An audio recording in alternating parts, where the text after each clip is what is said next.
Omampeni Mahama Fund the Finfin was a global corporation crucial to Kessben illicit financial flows. Omampeni say, Yasa Menya say Kaboom.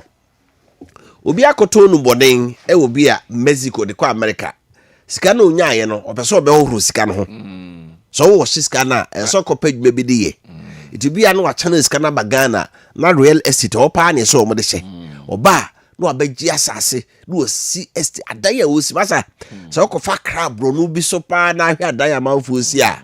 Wo sika no wa ha. Se ba ko bi wo tashi akiri ho no. Bibi ado. Na no there were specific people about now. One nisa class now. Untimi ntra ho. As I said, cry and Tom. Enti omo mbe ho horo musika they come and wash their dirty money. Sa illicit financial flows ka bone na free baby ba na wodi aba unzo ye be ye adwuma we kwa mfa so nya sika ni na no we need global corporation na be bo micro na sika ni free ba no omne o minus sika na be mu no ka bo mu a ibi hunu say so this can be a mood rubia koto bank baby a obo se na financial intelligence unit for do mo sa atoso na omo ye hwemu se ska no nya ne hen kwa be na efa so oboto account mu na omo hwem eno so ya dia omampanika ho asem. Rice farmers renew call for adequate investment in local production.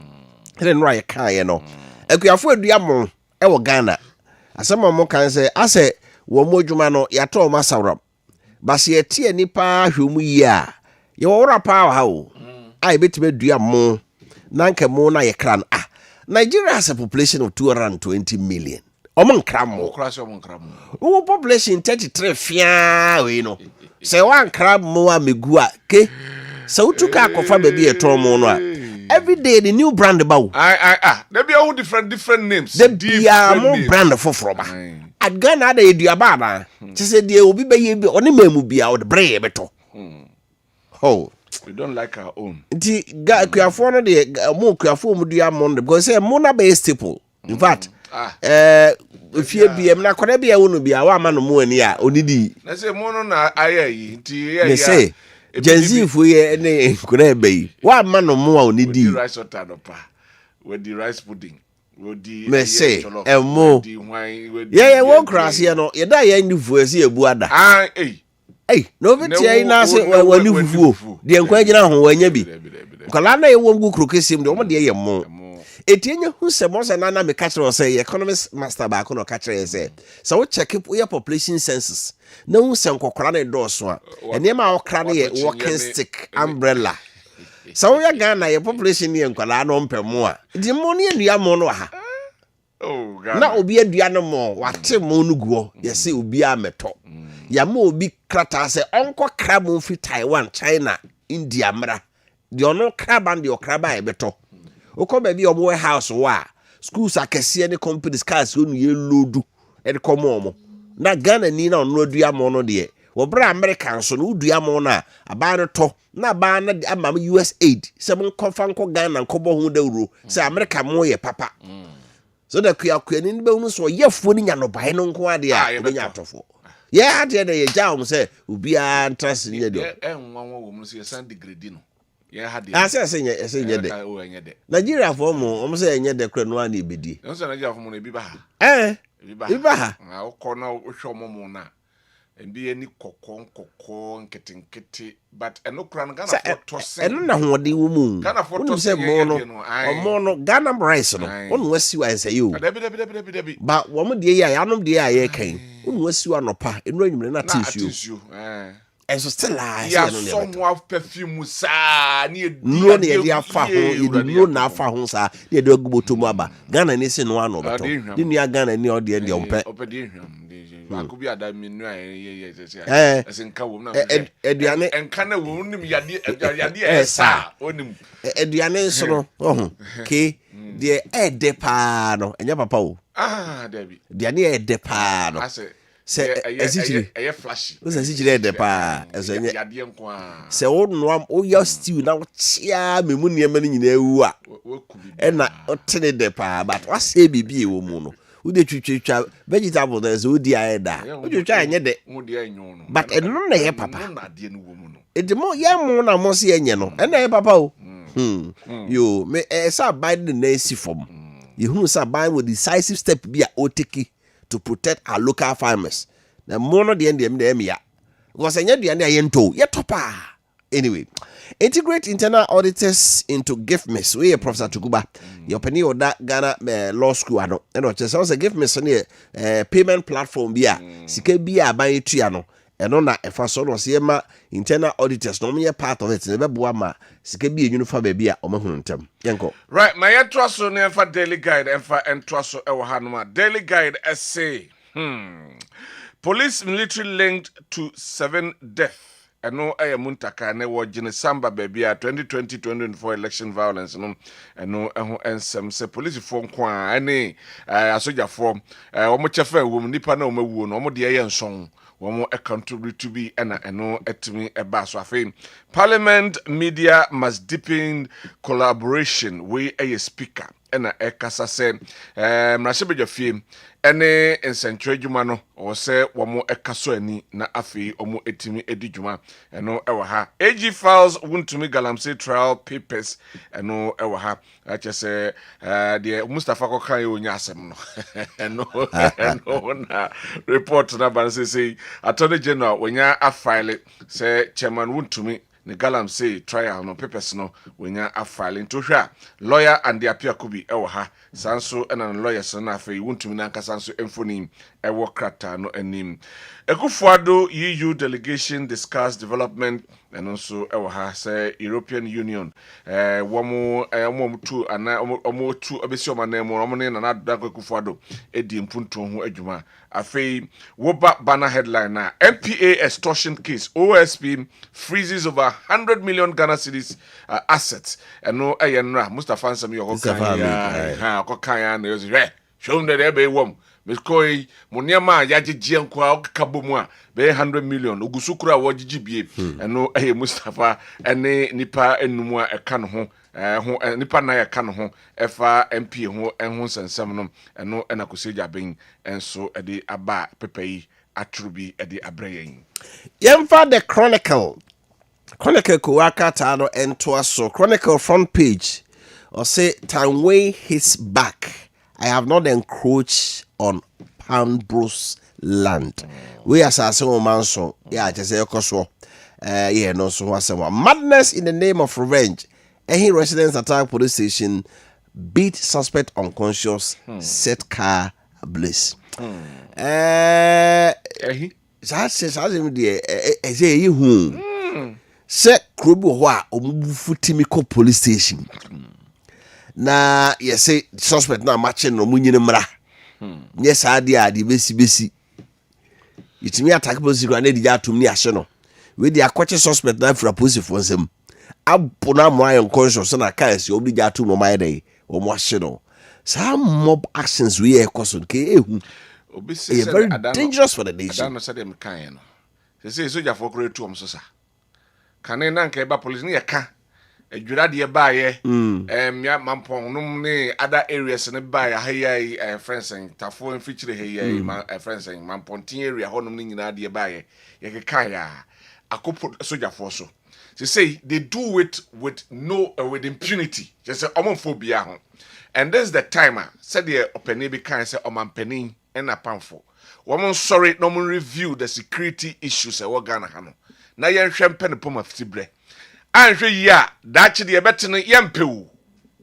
yempe yeti hanumas layman ba yeka se bibi eja sha se bola suja no fe kakra be wati anu wom to mampanin any those in charge of our security mutakanom any defense ministry ne nasefo no they should rise up and review this issue a free 2024 elections no yetuwe ye na sade we sha se kakra they say amama yes e meburu no ye ya ye mfi omo hwan ye hu se ya chi na this animal ye de no obi kokurantumi enom koshi police station police car no e de na si ye ebi si wo adwura e de na si ye ye hu emiamia bebrea esi enei si ye chi suspect kra ye timi fa brand e de na ko police station timi fa na they see wo broni krom wi dim na ye kan so mo ko police station chinchina amunyi omo so what is happening in our nation e de na esi it is time say omo ye in charge of our security and nasefo no womo set it up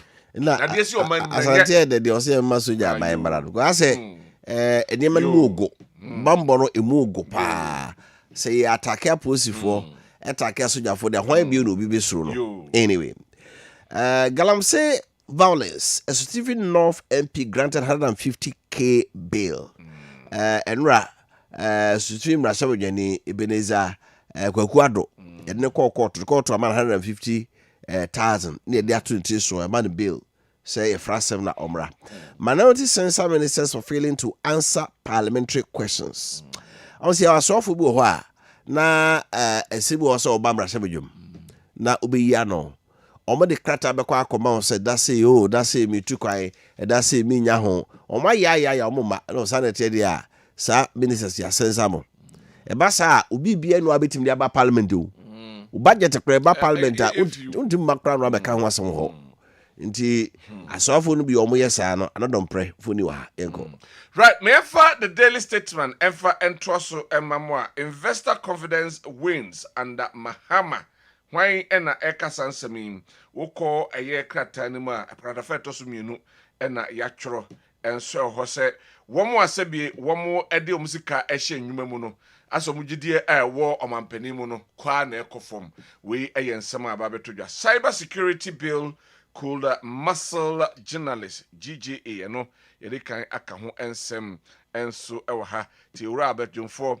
ni mfoni ewo eye krata enim minority slam ministers over persistent absenteeism eno ene yede kan aka ho ensem ewo ha afei oba ase ho no ma anase banner headline ya chose I am for peace as investor Ghanaian Chinese businessman defend fight for Bawi land and also eda eye krata no enim ma yemfa the Herald kuwa krata no entoaso the Herald nso ewa ha or the ura Bernard Okuboy ura Kwaku Agyeman menu say ebibi abreso ministers na be ministers of health on be apom de so no omunfoni ewa ha in a Herald Ekasa Agyeman and menu and Okuboy's $100 million evil at health ministry out. What a headline.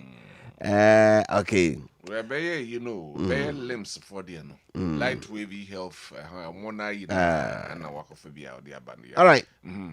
Police military link to 7 deaths in 2020 and 2024 election. Ya Canada, se honorable Montakabo Baraka software, I want to hear my answer so say, I think people near Duno, and I think people near Duno night. I buy a toy, no. Nipa ehre wo monkwano posifo na soja fo mu ne ho bi Ambassador Victor Smith courts American investors with Ghana's economic renewal. O se Ghana ene me koyi mo amkradwete America no momra na mbabie dwon ha ebetimi aye dwuma. This picture injured worker drags domed aluminium to court. In fact, so her picture now is very disturbing. Very, very disturbing. Viewer discretion. A very, very disturbing. Nipano, we more domed aluminium. Ena ijano omodi ejumano. Heat na ye nisa. Ode ejumako no court. On say so be ye ejumana opra in line of duty. The onse emano by way of compensation the keka hono. Ni nyina ho asem ewo ha. Indian businessman secures orders against Ghana Web in defamation case. India mem this year be or baby abatra Ghana o yedwuma. Ghana of agbochira sim bia fa no enye no kre. Eno so nti wodomo e famra kwan so. Yenko. Yafa delegates and twaso ewa ha. Se Galamsey MP hot dragged to court for attacking soldiers. Enti Honorable Ebenezer Kwaku ho ensem ena yekan nimfoni enso ewa hanum se ya ode nsa esum na no na chese de ewa hanum afi Minority Chief Whip jabs lazy ministers for snubbing parliament anodom pray ena nimfoni de kan aka ho ensem ewa ha 21 suspects identified in 2020-2024 electoral violence. Minister of Interior, some of the betu jana ho ensem enso ewa ha. OSP charges useless says SMPA boss we Mustafa Hamid the okoka ye no ena no paper no ede aba say ono obetai eye ni nua ye wontumi ye na ono de ne de o useless o career no na ichire no kopro ne ka ena okoye. Mahama drives Ghana in anti-democratic path. British Telegraph. We aye British Telegraph ena nei wamo enso etitibi ama mampani se enei mampani Mahama baby ode Ghana ekono emfa kabima menkabi ama anase na kwan so we ensema womo ede aba beto dwase o matitibi ama ne ye papa se eti ho no anya ne ye ne kabima menkabi ho nsem eno no want to miss boy ditch him for AG case adjourn. Want to miss boy ditches him for AG. I like the headline. And he want to me akwada and the nay. We jano ho no didn't walk about AG say obedi dance it and we a contamine in horse and some illegal mine in horse some na GJA pushes for justice for Ahmed Swali and also Ewaha ho ensem Ewaha say Uraja Abel Jumfo and Ra yaka ho ensem do na Ewaha. Right. You ever the Ghanaian point and I day to us na mehuno COP Osman Abdul Razak infoni Ewaha. Was the last warning. Anyone who interferes with NIMO's operations will be met squarely. Well, last warning. As you TV for aqua coaches adiaba. So, I was some last warning. No. Ubia NIMO's ombe kwatia gram say, Ube stream to more name ubiano. Boot for boot. 29 GJ Awards sponsored by KGL and also Abasubodi Afibiara. Memu Central Fukubata Yema Central Jumano. Honsema confidence restored. Ghana's growth accelerating. Why they can say His Excellency John Dramani Mahama Nra. Ebra wane Jema Mampeni na sana kra no baye. One no aiding so Ghana areshimua na manfo we sika simu aseye no asan ababio. Isika sem no ekoye mpuntuo ahyase a eba. Fuel price hike cost us votes in 2024. Dr. Baumia. Alhaji Dr. Mahmoud Baumia. O de DMPP animu epre mampani adwa afempi miru ne edu na fietwa mu ye. Anye yi. Na segusu bontoa se yesama no kubio. Na semwa oka ene se petrol buon tumu se die na petrol buon koso na no. Enne ma MPP di nkugo ewo afrase abato no ensumunti petrol hon sem no se to petrol maka bibia e na kofa party ni nkugu omudi ye no ede ebae enko Yemfa the informer ever and twasos GRA boss and others under OSP probe say ekuseja pe some mwadwuma osube wura bebia ntene Ghana Revenue Authority penipo danom ene on aka no say ene omoso ordination omoso a oye omonhwehwemu ewo ho. UK's Telegraph blackmails Ghana over Foriata incites the West against Mahama's government. And then can one no say Telegraph UK say Ghana acquire first so a democracy no and to anase into anamo anase enkoye way for Foriata can Foriata and once and some na and omo edibi aba. Termination of SML GRA contract. The OSP advanced dubious $173 million 2.6 billion payment and no ever hidika kan some na. NDC's Galamsey promise Hans government onomdi esedun ketia the general infoni ababeto say NDC for more anamoka se mobile Galamsey mo betu ase enei mo amonkrofo enagumo mo ye anei mo MP kura ho akoto adwamu nti eno ena sei akoye de ehunahuna mo eno ho ensem ewa cyber security bill threatens free speech DJ eno so yedikan aka ho ensem edada yemfa na asekase ma ya aboafo no upana phones say ever to him say ne mobile phone na ekura wo no how pa o krabi na o say smartphone no de ene na de bibia o krabi a wiase nyina wo nsem so de no how aba ho phone ni apa pai obi fra o peke kra enye untumi retrieve number wo so obi kasa kra wonte eba sa anopa business connection business nkomodie bi e wo se obi ni wudie niema wo de bre wo so de me send sample amount hwe se we ne ya na ne nyina wo se me phone ha me o wo me phone ha me o ti me kra nko WhatsApp so o ma send ya ma dada masa ne nyina atwam wo de ya bora wo pana phone shop kwa wo se me pe phone bi kakra kura me nie o meje to ase bi a obi afa ko meje oje to ase sika na no de phone na ma wo o se phone be na person pe Samsung obi se me pe Itel o se me pe Infinix obi se me pe Tecno o se pe iPhone o to ase ane de amount na face scan phone no ye adwuma na diska ba so phone no ye adwuma send the document na me send the picture na me send na me hwese de ade de te ni nyina na disk business na ba mbasa wo ne ma we bi wa me obi ho me for the pictures number na de aka no ahwe na choose bi so na wo nya scanner wo de tutua nya se wo bobo scanner ansa no akoto phone no enu na wo business be bri asai ti me so koje phone bi anopai brand new original phones nko na opa na eton na wo gi bi na ade adwa bi di wadanse se kan wo kwa afa Ghana card na say national ID card bi a woko ene di ho wadanse so ye Ghana ni o de phone no ama opa na phone shop ni mienu na wo kuma se dum ba kon ene Prudential bank na wo kan Unicorn house da na se no ene di nhwe mu ba kon so ne Ezra FM ne di nhwe ni nyina wo dum be the same area ene mo kasa 0248 255535 0248 255535 afi 0200 866 455 0200 866 so.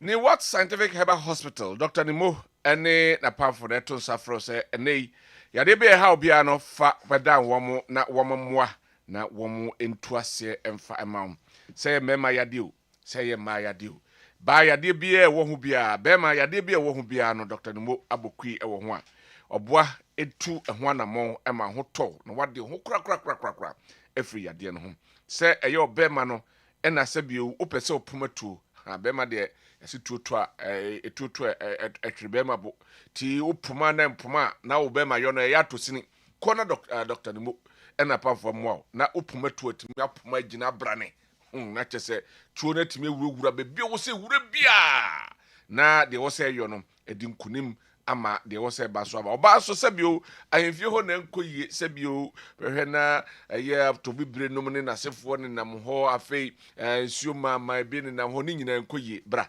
na Dr. Nimo emwa na wonni sa dwumadie no emma be ma bi wo so a ene yi opoma nie na chese keja waye mre oye na hwie nyeye he wo bono no adase hate wontimi nya hwe bra na Dr. Nimo emwa na ontimi anni ho dwuma emma se opostrate nso na hawo abaho abema eno so betu ho anamon o kidney liver ana wakoma ena ohawo abaho cancer ahodo nyina da halitosis enum kankan ebu ho no ma infections ahodo ena eha wonte hyewa esikyire yade mojamroso typhoid emukro emubuye dompene ene honamuni na problem abaho etwre ena eha wo hepatitis A, B and C bo hon mentwe na ne refree asem kasama kire ne na ne refree eno so odi ho dwuma yade no se tie biara no fakoda Dr. Nimo na wonko emma emensuro watenka se we de ekwankro yade bie ni ho Dr. Nimo hu anoye ewo ho yewo stations na se aso ye mienu e Kumasi ene Enkran Kumasi watonsu Monaco junction ene adanse rural bank ne die no hwe Enkran mile 7 overhead na kotantra kwan so no ye be Janet corner na ye adwuma efri dwoda ekosi memenda e Kumasi ne Enkran na no pa no so sabre ameka se ye bie pono no da no sia na ye chinchimi ensafoa atomu freyen e wo 0244 087 687 0244 087 687 ana 0279 087 687 0279 087 687 na yenyo so.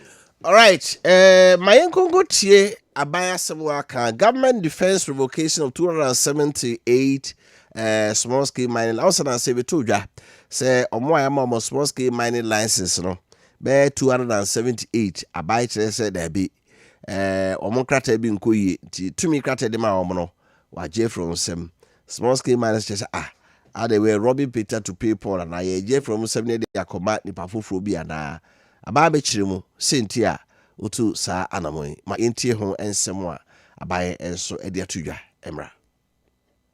People had concessions when they didn't need it. There's evidence where some people have concessions that they didn't need it. They didn't even know where the land is. And so we have reviewed the small-scale licenses, like I said earlier on, about 1,200, close to 1,300 licenses were revealed. And when we reviewed them, about 907 irregularities or infractions were identified. We further checked and realized that some were administrative in nature. And so those that were administrative in nature, we asked Minerals Commission to resolve them themselves, which they did. But as I speak to you, just last week, about 278 small-scale mining licenses were revoked. They were revoked because we found that a lot of irregularities that you cannot even resolve were the reasons why we had to revoke them. For instance, if you were to go through the process of getting a small-scale license, you go into a software called MCAST, where you put your application. Where you are going to do this mining, the community will have to be involved. And so the officer there will have to write a report. And in that report, the officer is supposed to recommend whether to give that concession or not. We found out that even in so many cases where the officers had said that don't go ahead, these are the reasons why I'm asking you not to go ahead, some officers went ahead and approved and gave out those concessions. We have right. We Minerals Commission for copy Public Account Committee nim e na omo cheche say obu okra oje concession so anye so adwuma e do be ekọ ye hwe nkratam si o da bi on sem fata se be ma na de ama no sa 278 mining licenses no omo agide nyina de from sem enra German mampeni oba Ghana memu sahwe otutu tata ba osekrum e ba santimenwura otu okurure krawe ne bra nwa so tumfo si to bibi o na ase ura Frank Water Semer oba eso menhia masa u say man no dey ye ko hwe kotokofie de esi bra German president oba Ghana.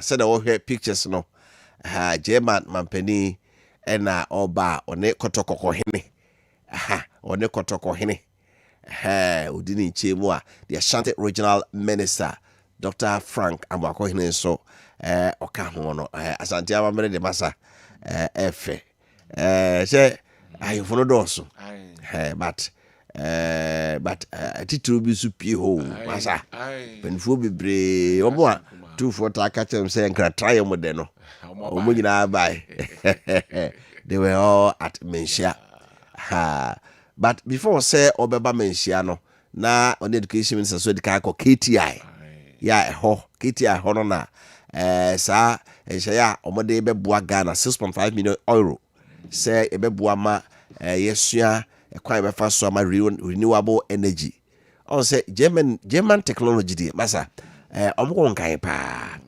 German for road car kwan the solar panel na aye the car efa so nya na generate friction no na generate power it do anwumra san ayi no power no and the power street lights e kwan so nya the Germany car kwan bi a street light ni so very innovative the German car bi a light enye papa because I'm just a car na headlight on order e cause accident it will make sure so mo car kwan bia no 24/7 street light here dey adwuma the whole car now drive ni say the car headlight here dey city German president and ahwe one kotoko he opem so edin komo menhia hemfie no okwa kan wo so he me koya no me ko menhia hemfie asa the whole world the whole world go no wanya kwa ba ahwe onya kwa ba menhia hemfie bio the first and last ni bia okwa o ma bio also ba kotoko fie sa na obechia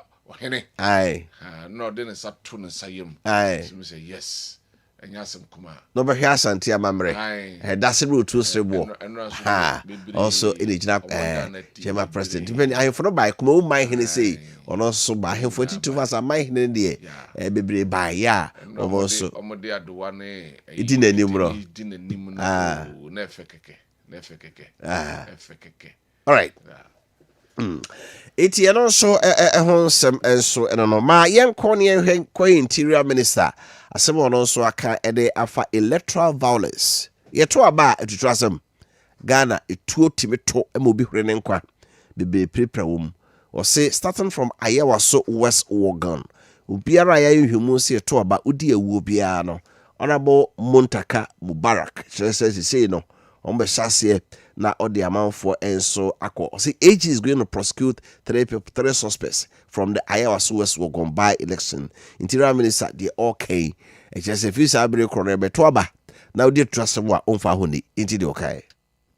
There were also instances of persons being rushed to the court on frivolous and vexatious charges when the same incident had resulted in the death of person or two. Great effort was expended to distill these charges and identify persons against whom evidence could be produced for the deaths recorded during these elections, with evidence to sustain criminal charges being preferred against them. Through careful review of police dockets, on-site inspections, and stakeholders interview, the Special Investigative Task Force identified 12 specific cases. I must be quick to add that I have since directed that the report of the Commission on the Election Violence at Ayawaso West Oregon be implemented fully for justice to prevail. 6 each from the 2020 and the 2024 general election, which collectively led to 15 deaths as mentioned earlier and injured 40 others. These incidents span multiple regions, including Bono East, Greater Accra region, Bono region, Northern region, Central region, Savannah, and Asante region. The circumstances of each case vary, but nearly all involve the use of firearms during confrontation between supporters of the two major political parties and instances where security personnel resorted to the use of live ammunition, warning shots. We the Interior Minister Honorable Muntaka Mubarak and similar or the two Jaffa electoral violence about two but some say it is, and I'm you to afa home and ote ye. Mammy message in the kakra emra. Also, you watching from much one rebehi or say Honorable Interior Minister, please. Ghanaians want to know the update on Ablikumanov and Akwetia by election violence because your report didn't capture it. Wow. Greetings to Dr. Baumia and Honorable Michael Amuaoku. Or say I'm Kim Dave from FJASIP. The fight against Galamsey is getting out of hand for the NDC government. Those that are to fight are now involved in it. Chiefs, government officials, and other officers are making the job harder for the president. A state of emergency too shouldn't be an option because those who will implement it will not enforce it. Who watches the watchman? Capito from Gosu, Menshia. In fact, under this current administration of NDC and JDM, there's nothing going on in this country. Even our security now is a big threat. They can't do their work as professionals. Our media can't fight their work. Intimidation everywhere. We should all talk against it as Ghanaians before things get out of hands. Regards to Tabaumia. Okay. DJ Opai Demo from Swami. Ghanaians thought they are voting NDC in to drive Ghana, but not knowing they don't have the capacity to drive or rule Ghana's economy.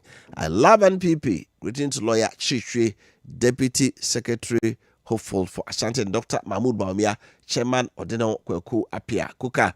Okay. Good morning. I'm Okay from Bantama in the Senate West District. Welcome to the People's Republic of Mufia, where the new strategy in town is metamorphosizing accused persons into prosecution witness. This approach goes directly to the credibility of oral investigation. Considering the fact that the AG strategy is to label accused persons as criminals. During press conference, however, when prosecution begins, these same criminals are whitewashed into prosecution witnesses. In Ken we trust. Michael from UK. Good morning, Wofa Kofi. It's exactly true that the white cherish handiwork than our academic in Ghana. I'm going through the same situation in UK. We have to take the technical and vocational education serious in Ghana because that can transform our economy. I mean, can you? Michael, Ghana ni what UK English abushmo T. Was good man of Wofa Kofi. It's exactly true that the whites cherish handiworks than our academics in Ghana. I'm going through the same situation in UK. We have to take the technical and vocational education serious in Ghana because that can transform our economy. Also, what UK? Ghana ni what UK? Abrofo no paper certificate ade by omompe. On sense anu dwuma be na asu a de na atim ye, oye welder, oye electrician, oye painter. Eno na bruni hwewe. Masa. Na niema ne crowd gadgets na use no. Wa na ye paper so no. O wan throw paper so na ye. O de ye tra Ghana ni efe ni agre. Okay, teacher teacher Kujo from Tepa Suso. It's sad and unfortunate that under the NDC, our military is being harassed by their NDC full soldiers and galamseyers.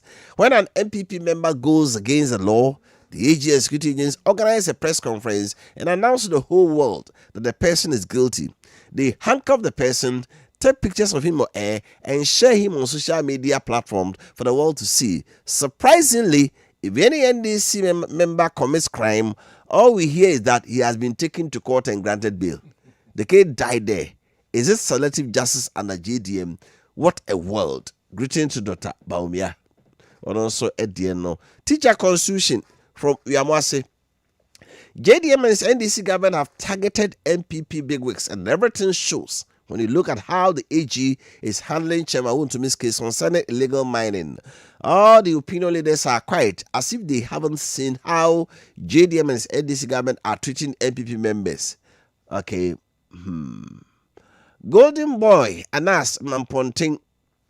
Good morning, Wofa. The Ghanaians are enjoying 11 months of the NDC government. It's amazing and interesting.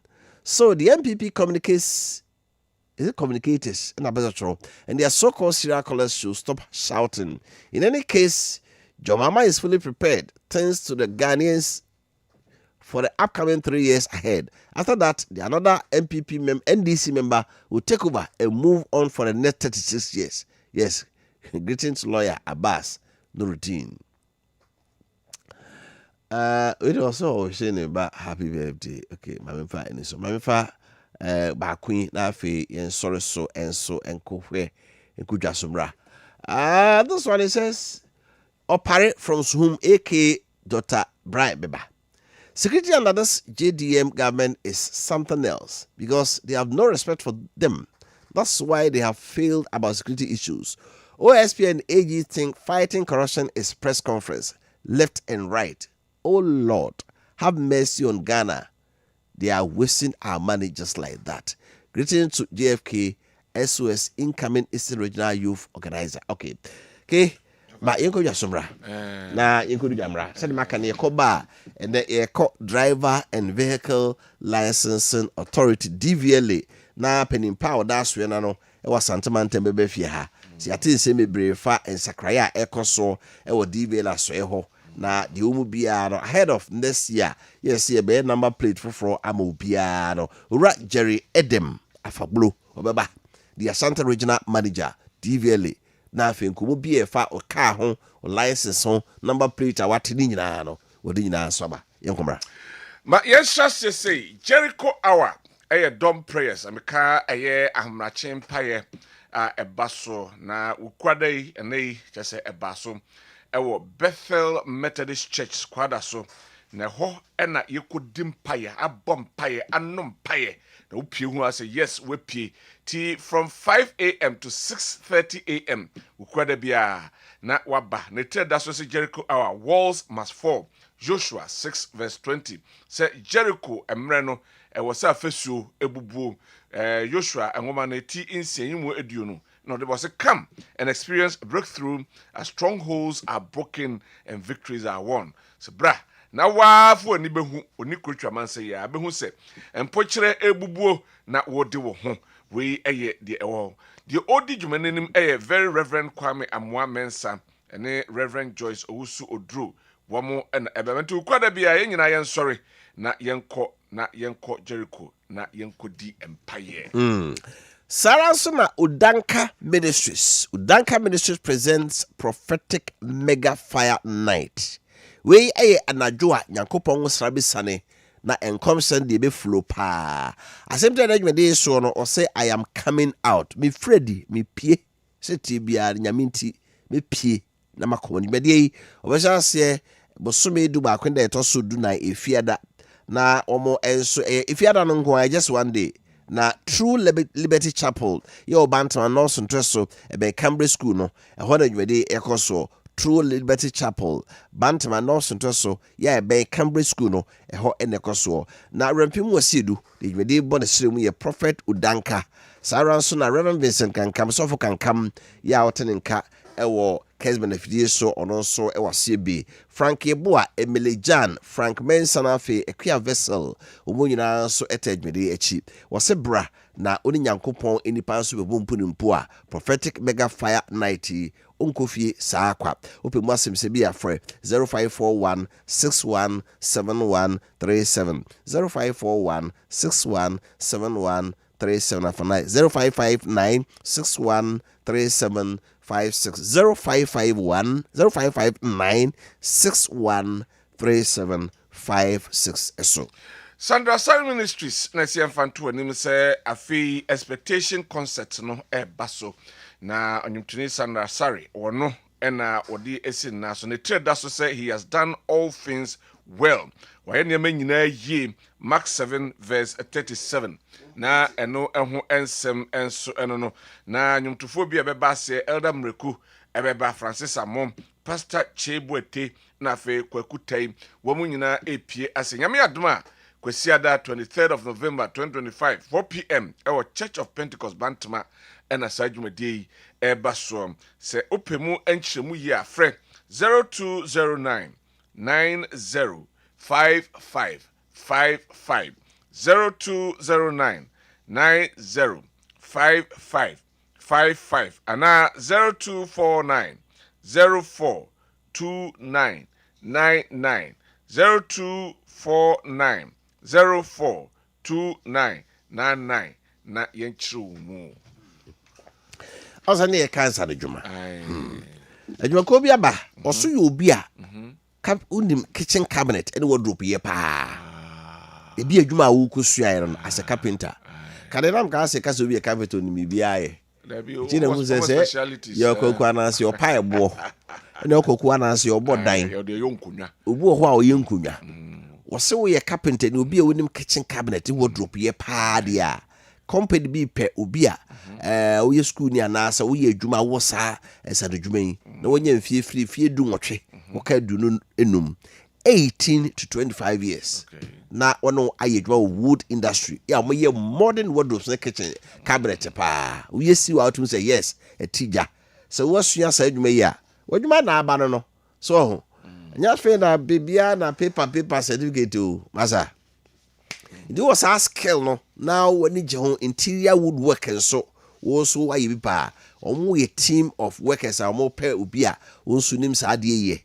Na ono aye kitchen cabinet and wardrobe wodim ya bra mfo adwuma sie da hwa atwen wo fa number yi mesro in mame soro nko no afre ma bebusa se Wofa Kofi obobo number bi se company page ma mesro na me kwa number no ense mi botom eni mi phone so na mo tia no afa number no no afre no omadi nkomo number ni 0544 604448 0544 604448 so free na omo ene enye adwuma Mampom Babies Home 2025 isu yebekọ na onim say Kessben Foundation Outreach where did you be no be mfie be ye adununi ene yedi se dwumadie no ya yehwe ayarefo enyanka kunafo wisiam womo a sabio omo anipie communities a niema enkoye mo ebi eye apomudin ebi ye desua ebi eye nsuo ho nsem na afina no wie pe na chese December no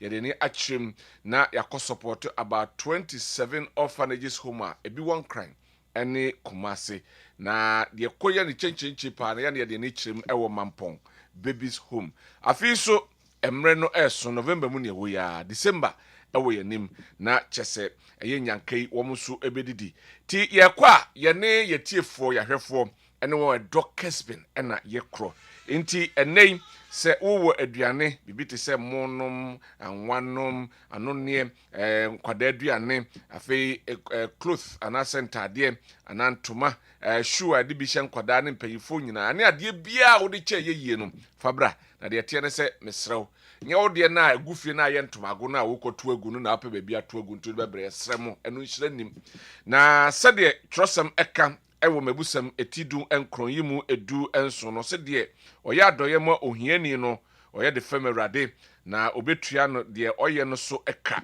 eno eye mabusam eti edu enkron yimu edu enso no ene kasa nsem afei ko ya gubu nwoma no etirimienu yimu edu enum ede konsia na amenka brofo na sa supposed a brother or a sister is without clothes and daily food, if one of you says to him, go in peace, keep warm and be well fed, but does nothing about their physical needs, what good is it?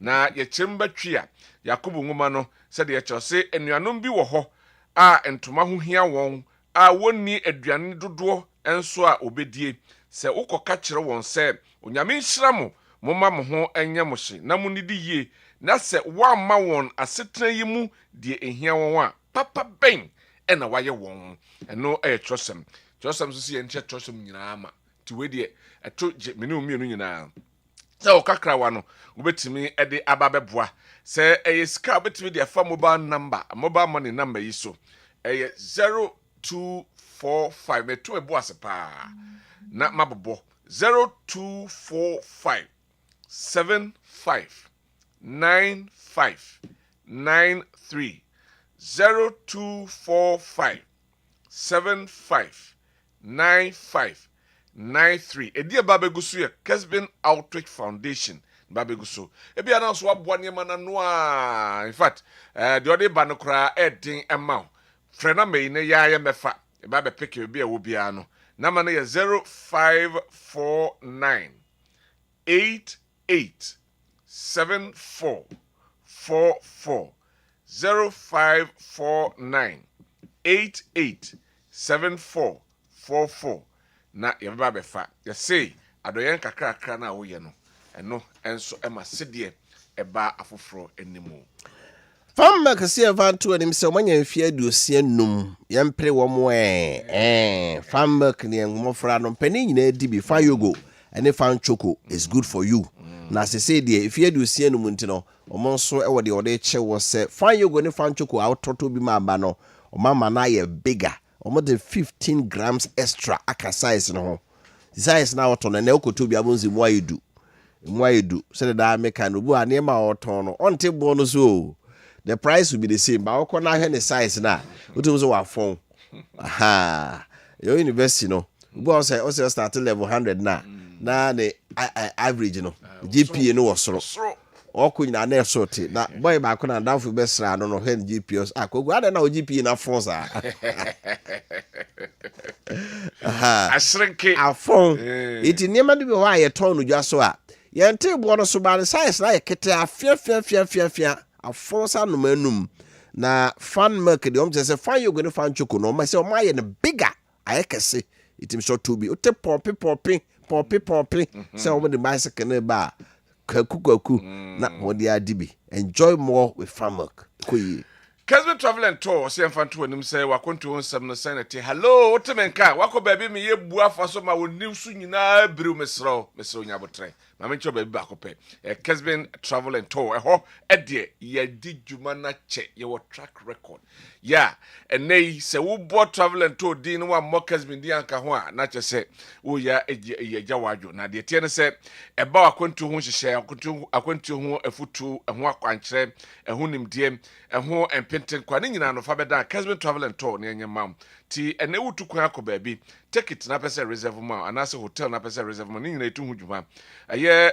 ene flight schedules no kra sen ene tiem opehu animdie bra na ye nkyerɛw afi flight no kra no de he na ekɔ direct de he ene be trust ne nyina ye ma ne de ba ko bia bebom eno ticket on credit ene wutu kwan why on hyehyɛ nyina awie sika no nya bi ka ho a ɛbɛboa ho ama de akɔ na etimi akɔ akɔsi nso sika yo de bi kɔ akɔtwa ticket ana na ha ho sa bra yɛtwa ticket ma yɛn hyɛ nto ho na odi di hyɛ no so na kɔ akwantu na bra Kessben Travel and Tour akira kwan our first floor Asada House edum Kumase ene yɛn nkɔmɔ our 0209 434999 0209 434999 na yenyo so Kessben University College so so kai se wo apeso to audition so we senior high school Ghana Teacher Education Commission yiteka joma to accreditation mo ntino certificate de ama omo no ana se dwuma mo ye no KNUSC na ehwe Kessben University College so na certificate bia obenya no efiri omo ho na eba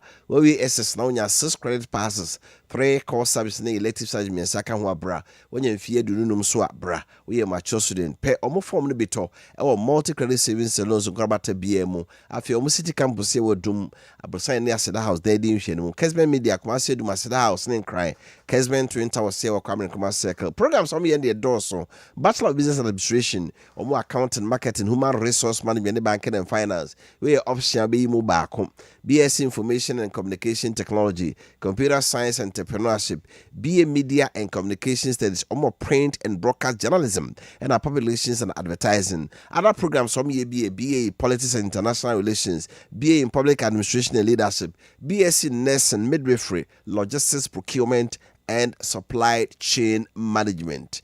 Na our main campus no contact Lake Road and on kasa 0501 6373 0501 6373 0264 717 0475 0264 170475 or so. Kessben University College Korea enye mfiedu na mfiedu no yeah the first ever Stephen Boateng Esquire public lecture na cha say mfiedu no echi no ye de dwuma de be si ho no ma opani popropo ebi na eba be kasa ewase na tire daso and say education for development, the role of private university in national development, the role of private universities in national development. They say education and I say edi mpuntu eba fa aye school pon enso ewo and I say school pon ya nkrankra de ewo mu amoboa Emma Omaine Mpuntu enso etimi akoso. Na de bekasa asem Professor Stephen Ade. Professor Stephen Ade wono ene kasa asem. Yumedi baso nyame adoma bosumi ewo mu ide toso aduonu emienu na baso ewia no 9 ewo Dufie Conference Hall Asada House ya ena baso. Enti Kessben University College enye mfiedu yeah the first ever Stephen Boateng Esquire public lecture no now so odo ho agyemobi no waboa Kessben Media ena ye media sponsors are womo asojumedi ase Christianity Got Talent we ya can see be a more friend no ado akye nyankrompo didio mu no mo eda na die dwumedi eba so e wo Kessben television so kwesiada nwumre biara fi no nwotwe ne fa ekro no na de eche njuada no nwotwe ya sense so bi oba na de enonim ye onimnyom to twene bo asa we ya talent adomache de anyankopɔ de omu omo da na die bomode asa ma ne pa oteso na kwesiada anadwo ena juada so asa hwebi e wo Kessben television so na oba no so ne beje na kansi furu bi asoduro a wa baby e de nyankrompo enonyam Christianity Got Talent, let your light shine before others. Mami ya message no kakra na afie mra emedi enkomo kodwobuadi from Kumawu Bodmase. Wofa Kofi, this is the first time I agree with Honorable Frank Anodompre. Hey Ghana, so Ghana say money is more important than human beings like okay here. One day you guys are going to do Galamsey. We will use the same Galamsey money for good health. But you guys will not survive that my prayers for you, Galamsey people. OSP, be serious, master. You cannot play with our hearts. Will the German president visit Doma Palace to after Menchia Palace? Welcome to Sekrum, the heart of Ghana, Your Excellency. Amakofi, good morning. Strong Amedo at South Korea. Amedo. So why? Good morning. I'm very sad of how our leaders are treating Galamsey issues. Because of politics, see how soldiers were kept quiet while on operation. Our future is in danger. NDC is just preparing the ground for another disaster as MPP did. Okay. Mystic Wonder Avoca inside Nsoma regime. The credible President John Mahama will always allow the law to prosecute his own party members, unlike the incompetent, nepotistic, corrupt Nana Bawumia-led government, which failed Ghanaians catastrophically.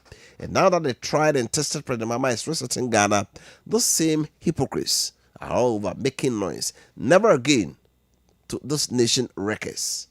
Okay. JDM is doing marvelous work through educational ministry.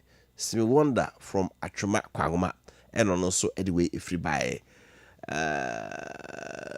Okay, so per production team member. Okay, about the price of local rice is too expensive. If government banned the importation of foreign rice, Ghanaians can't afford to buy local rice. You know, Ghanaians and they are overpricing to make huge profit. Debra Boatine just so busy. I say, Amba. Local rice in board ain't changing the crano. Be any na. So, na said the crane be on man the board in pa. And also soon at the pa na man for penno. Local rice. Didn't know came on because local rice na me no. And they Ghana more at the crano medium ones no. Because Ghana money be a 500 per bag. Local rice also a 500. But when you the crane be a was pa. Be board in pa. Yes, I see new. We would be no more. Now buy support to more a better form. The issue is that is it. Say ye man ye more. A better form. But then no could do or boka. Adiana yento into the beshim.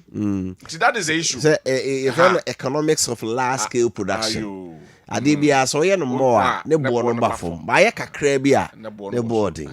The production cost yeah your fixed production cost beer and you me so ubetua and the variable cost okay some economics review Musa Batwaina so say this is a positive step toward strengthening our democratic values. Democracy has no substitute for violence and no one deserves to lose his or her life simply for exercising the right to vote. The perpetrators of these heinous acts must be held accountable to serve as a deterrent to others to restore public confidence in our electoral system. My regards to Chief of Staff, Juros Debra.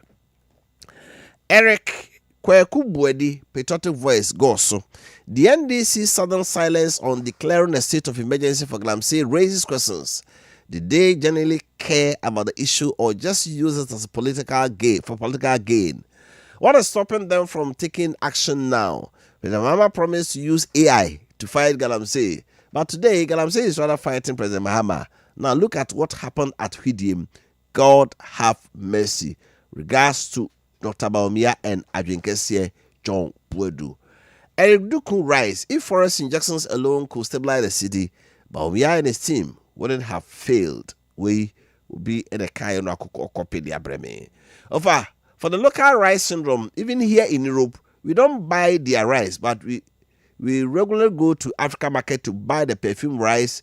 And to Mahama, he should investigate his brother owning the mining side before investigating others. From Prince just said, "One more tia bruchino, monto Europe mo, but I'm going to the African market. I got perfume rice."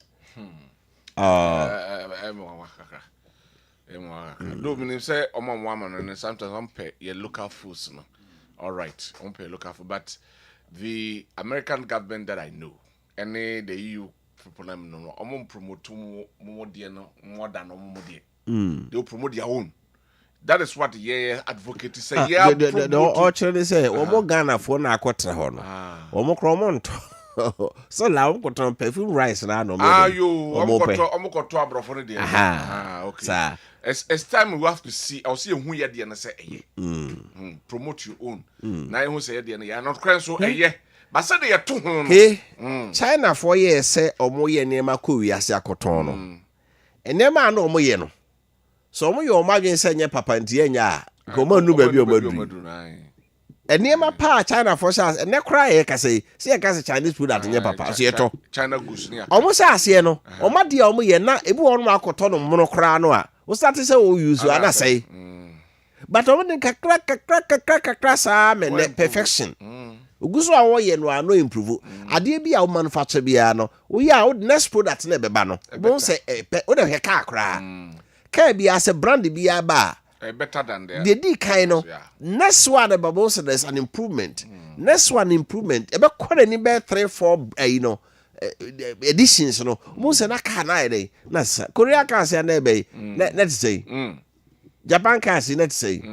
Anyway. Asante de also of agaram say no me say soja by ama ene ye diagro o mampani maama oni hu bi pa wa se de nti soja fo no mfa garam say fo no se wo ye odifo ana se wo maje o ma no free NDC fo nsem bio etu asem a ekoso nyina ye NDC fo ena oyesa oye sure. Lawrence Boacheke Buche from a senior Sorin Kwanta was the fight against Galamsey's lip service by this government. How can you end it when your own party MPs are sending tax to attack the NIMOs for doing their lawful work? Now that the NDC MPs are attacking the NIMOs, I can conclude that there is no hope in sight for ending the menace. I am confident in the abilities of Honorable Brian Champo to fight Galamsey decisively so he become the president of Ghana. Right. My friends here, Kane, I'm into you. What's your take? Kakra meka efa yen security issues no ho. Na mako the member of parliament ya enei ne ho akoto adwam a ya to nsa afre no. Ade bi chimadwen kakra. De chimadwen kakra yen se msenka member of parliament no komo immunity kakra. Se assembly ba omo ekosiki permission from parliament house na afi ya momo kwan momako. But where the asa ya strict to do. And she tell you that you can't hide behind power and do anything. Ghana Hanum and Pepe no ya politicians no. Omo hide behind power. Na afi omo aye enema bia etia emrai. Se odi for so ndi for now that is not where I'm looking at. I'm looking at se enei ono abo anan no akọ anase police penny friend no na okọ CID office yom kotutu na no a omo areni that day na de ne call quarter omo man a bail of 150,000 Ghana cedis no. It should tell you that so you a member of parliament, or a friend saying minister, and I say or a government appointee, and yet the PR now betting you hide behind power to do whatever you are doing. That is the first thing. And they are say oh hide behind power cry and chenche wonafi. The NDC are buying a friends akonya soi. Ede ene MPP are buying and crofwa wombedi to me no ede efa so ne kyerese. Say a more appointment ewo manu hanma. Be careful with how you use the appointment. Anya bia you should be guided by the principle say your mind amount for to me and ya pony bia ma say je nafa kodi djuma man and kyerese Fasad to me no ebeye niema ensem fata fa bebu mraso. So that is the first thing I will say. Say omomanen konko sini logical conclusion. Enkoye se ye koye na afei abedu baabi no na wetre sam na ye gya ekiredi na akwakoda. Sade ye de ye ba mani eye yie no ye fa nye tachi saa na enko nenkosi na basa saa gidi a every ye kabima menka bia mamumu no ebema na ba. Elusa se Ghana no ye kabima menka bia mamu no ekọ na nim no momu no na amafo gidi ewo mu no kwa na ekofom. But we should grow with it. We shouldn't just emphasize ye lose hope and faith in the gidi kabima menka bia mamu no. Se mredi asomesi a ye man ni asomesi edi obentia ye man eni obentin na niema enkoyi eman de to so bio yen emabunu ya ye be ya se bio yatam ye baby atu ye kom friends ye metia yemfa tumi enye hwe se abanya wote so se medika ka kane no se yampe kwan na se security review and review ye security system ewo mem hanoma ebetoda ebeji nsemo eye caution ena de ebanyina e kire yen se emra so se ye policy mu ye soldier mu ye national friends prison service any wo mo a omohwe security hu ne manyina no yensan entrance na yen review de tosu bio eye enay firearms a akodi amanfo ensem enti wo omohwe ye small friends firearms ne so no omoso ensorry ene nipa bebre ekuta etuo ene akodi a se ebasa ya ne police fronting nyina omati onwate agina na onyo mako emra so se omo a omohwe na omo review sa niema no omohwe ne yen review na emma asumdwe a de bie ye bo a ye kaga na din bata ho no enkoso ntra ho de ekoso ide eya ye se sa asumdwe na de bie ya ga na ewo no eya to apikakra timpanfo hwe no mu ni sa adwuma no over. Yase baby di America no said the brand in the UK buy no eno a na mekoso anu makapio se Gemma buy so aba na obesi asoe bi wo KTI for green energy transition ya ba besua de a na mamenka o se wote Ghana na oku ba oku school na se adesua osu onkosua ne se onkoye bachelor's degree onkoye MPhil nko de a oman no enko nanim da Ghana itimi kofa de ba se betimi asomu pa no eding mekai se ye call secondary school no eche na JSS system no asase na JSS system asase 1987 no ye ka se JSS wo no wo mo ebeye friends say umusuan sanu djuma pa o se mo ni video by pa o ye the course be for technical skills technical drawing ni e be church o mo niema ye the Google schools no bebre mu se nkora no JSS no musua se niema ni nyina se ya yentimi amfa anya hwe enne o ka Dr. Yaw Asadu Chum Abreso a ye say ye free STEM education science technology engineering and mathematics ya the fidie na ba schools no bebre and the technical student ko che se KTI hopa na manfo fa kese pa yeah watch that very good but about time de make kasa nra say opeson back technical school na technical school bi e de ne back to no ke okọ school mu ho no awreho we hu anything technical awreho we hu anything technical na school ni technical school I don't see me person back technical school be bi e de akola na koto no ko ho awreho there is nothing na omuni dan kra no omo chobos kra digum ndi omo chobos ina egu abonten isu be try buru no ewie boy buru no bi egu esi abonten ndi o trank na oniema ne hia pa om ndi inside ba chobos ne dey esi abonten. It is high time some of these secondary schools no can at least district bienya functioning technical school bia omusua bibi na omunye bibi emfa mayen enne so wo hwe channels ni bia unu se kwa faso ye kua kra no o ma ye niema pi de didu aburo sei roller echo nyina na niema pi ho ye technicians there dey they look at this problem say na no aka do kan hey what problem na no solve ade we kwa faso ye no metima ye bibi e be den e be solve sa problem no aye bibi na ama sa problem na da ye so no na ye di eyi afri ba ye ha de ye so sa de no so coat any tie white collar job eno ena ehia ya hweni ya enema ebeje yensem ma yenko full lines no so na ema kwan ma obi a utie bia no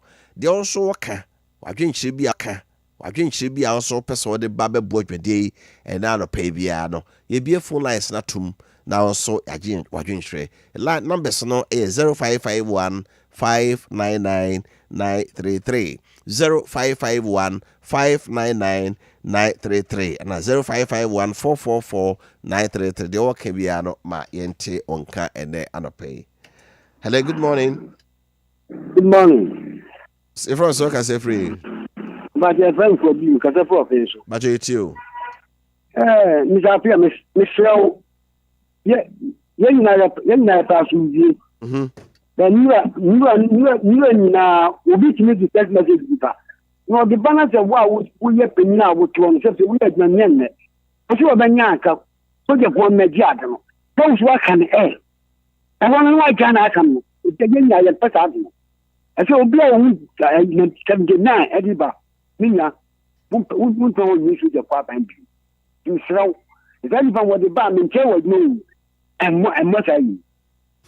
I know I didn't share. We are doing share the mean to me. I didn't tell you how I didn't show back.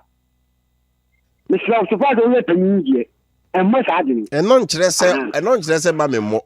What you mean, I said, dear mammy more. Or not, I didn't share. No, it do a can I try. So what can I make it also frame, Miss Macassa, Mancasa, Cabacase. Mr. Appiah. I didn't tell what you. No, you're just in Gilabano, in my emperor. Who 79? To a woman.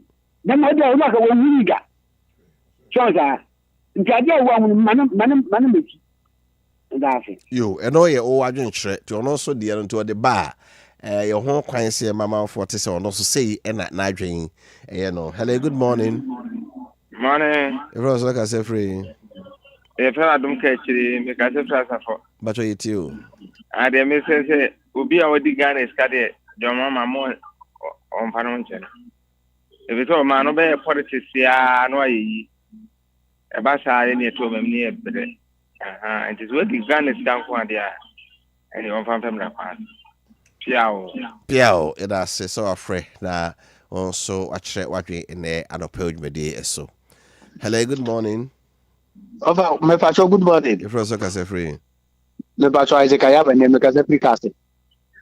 Over my number about nothing to create them now. Can over. Ama and open my near John Papa because queer Juma and Ama on my head 18 pounds. Now, offer the American Mr. Say, if the default village, you want not to move upon your man, Banner, and Neman board by a day. Waha. Offer walk or car. Nippon say Castica. And think Cabano and MMS is able to water. Tell no by about non cat in the cars, but come up of Fanaco, the above room. Tell the person not coming to my head, and Casano will be that, or Cofania man be good manager before night, the about no mabba, we tell by and Neman Boya for Amagana for you, I why they young pray, offer me that I mean probably. On so free that or they were changed and so abba.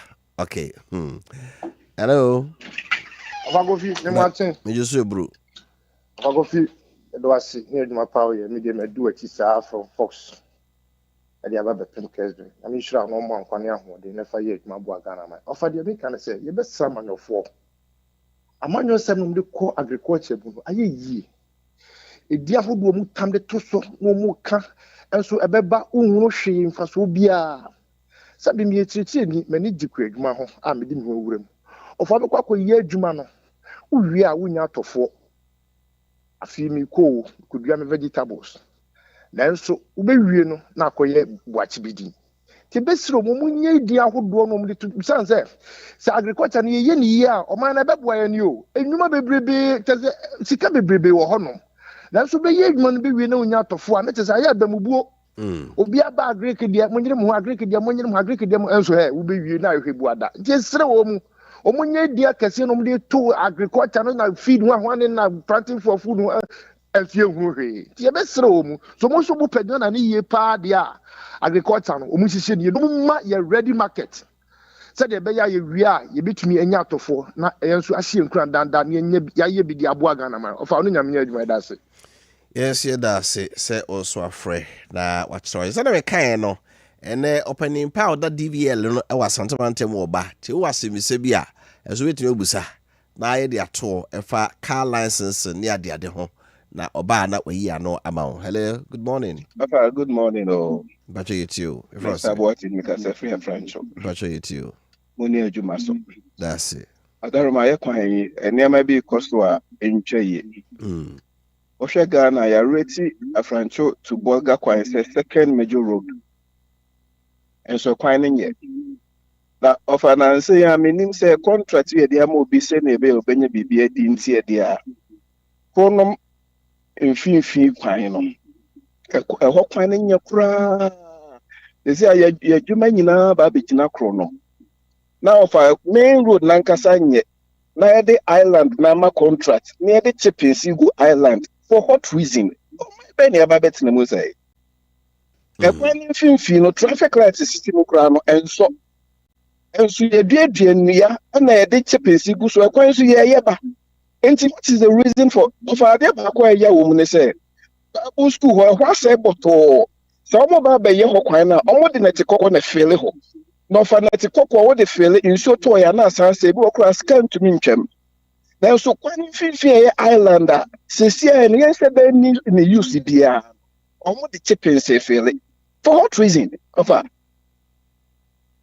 sɛ highway for tia yɛsrɛ ɔmo mmɛhwɛ sɛ contract na ɛde ama obi sɛ ɔmfa ne di a yɛmma no contract a ɔman no bɛnya so mfasoɔ ɛnyɛ ne mfasoɔ bi ama so mfa deɛ pani na bɛhwɛ kronom kwan momfa so da koro na monhwɛ adeɛ traffic to mete bɛyɛ 1 hour 2 hours sɛ ɛbɛyɛ de aspect kakra bi koraa bɛfɛle potholes na ɛbɛyɛ tama no yɛsɛ sa chippings ɛde yɛ island ne ɛbɛtena mu sɛ okay.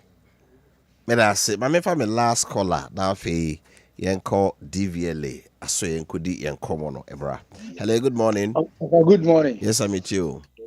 Butine nyame mo ho ba na madwuma pa moye. Amen. Ye fra me kwa me mankwa. Because free konkromase. Ofa omane de politician for na say o man. Me mani afi pa 1979 na papa ne kache ku si ye no. Na ye pa because eniyama bi ekoso wa Ghana ha sese no sese politician for that say o man no we ba odin ko for ma betu galamse we ba odin ko for ma betu galamse but hwere ye say o mu ye wuntumi but ebi na esi na ya we sa no be ye no etu o man dia soja for beje o man kwa ye na mra ye adwuma because mra nya adwuma e o ma we mu ofa wo de kasa mintena no na wanyini kakra na mra enya adwuma o ma we mu sesa akra mu panini eche galamse foi emnante dia betie katikati ene egusai uko ye tio pa egusai to pa o de galamse abra wo police na so jeni na wo ko woni bi eti o ma ne de asoja fo je o ma na mra ye adwuma o ma me fi seye anti nyame nka mo no madwuma pa moye yes ye da se pa we say for afi na akọ fry ntimi emfa call bia bio ye de esi ha na se de kan ba ma ne opening pa yo da DBA la no e was sentiment Roger Edem afablo aflabo din me hunu ba oboni ye e de atremo ha yeah, all that you need to know about driver and vehicle licensing authority ya tete to say number plate for bi ba digitization ya koso insakra ba ko renew la ni nyina no opani enya abetu opani ma kwa ba yeah aminia but odin boniye mame Jerry Edem aflabo good but na hoye de nyame adom na maso yet saying nyame adom kakaka mo he de na nsi wa ya say DVL mo ye niam ahodo pi bi obi tie ya what are the surfaces obi ba DVL sisi amorenda me da say DVL services are render generally driver related and vehicle related. Yeah, so about driver related, you mark new driver's license, you renew license, you upgrade license, you international driver's permit, and you missing license. And about vehicle services now, you vehicle registration, you roadworthy. Okay, so roadworthiness, you know. You privatize it, you private vehicle test stations, you know. But of course, Uber register car for the first time, you be road ready now because no alcohol private vehicle test station or alcohol test car AG report about. Into your vehicle registration, I say you're roadworthy. And that roadworthy, no, it's only private vehicle test stations in Niso and our DVLA offices no a year. Into Okwa Santi Mampo, Agona. Kumewu efijase bekwai ena oboase DV office near roadworthy. I think the offense so ena private vehicle test station back when the offense no okohwa offense office no aje koye roadworthy je koye no private vehicle test station nti a ban vehicle service air registration roadworthy transfer and I say a friend change of ownership, and a change of use, and a fiscal conversion of a vehicle. These are some of the services. Robert Fano, Brennan T. Baku you have driver licensing. Ubi per driver license, him for and it mean ye be. If you say, and then no, you know, Praga, Bubo, ya out to Musa Kodak, how do the way you do, baby? Now can be. I want it to mean your license, so on Kaka, and I say tricycle motor, yet, sir. Medasi. I work Ghana Yemremono. As an Obinia license, so the 18 years and above. And I say you should be of a sound mind. And license, you move ahura. Your license A, your license I did moto. And your license B, your license I did car, private car. And you will C, I did this commercial or van buses. And your license D, I did rigid cargo trucks. It is a Kia Rhino in Nasifon. And your license F, I did articulated vehicles. License E, no, a year operating license. But ninyi na mu no say ka driver's license a year B C D F. A no ni E no a year ye ka no additional class. But say obi wo ho na say ono de on twi car na moto nkwa na opeso twi a o sha se a obaji E no. Enti omo motwi pragiani ade omo no license A and I was say omo de etwi. Na normally Kumasi office, for instance, every Thursday be a omo lines motor license. Ye the omo fa entity like ye training momo. Ye church omo the rules about riding, the do's and the don'ts, the rule signs, and and sana ya issue omo cover notes amomo pending the printing of the card. But a bano driver license class B. Na eno no yene Ghana Drive yene private partners awomo active driving schools under the umbrella body of Ghana Drive yene omo enedi juma nti oba officer nba your fiscal inspection na wa endorse wa ID card ne watua stage 1 no otua ne ya capture biometrics. Of course remember why eye test say eye test no so ya also say ma the specialists, the professionals. Into your items in the bar near capture na ye biodata capture and be area. Now fay would ya call driving schooler a bell umpote and I said driving schooler a bell. Now work track process because by law no you are mandated to undergo 48-hour tuition with a driving school. And it is a driving school for no and a boy a do be fancy team. Na omo wi mama o de friend slot slot no e na o de ba DVLA ye be gina so e dey schedule for the written test and I said the CBT test no enti sa na nhihye no eti. Okay ma me sa famra e ho no ho hia me pa nikwara ye omo twi pragia ne yina omo nyina mo license age limit be da so mean to me enka se omo nyina ya mo license but dia minim ni se Obeji license audio Ghana card eba. Audio Ghana card eba. Na officer no ahwe asa na endorse.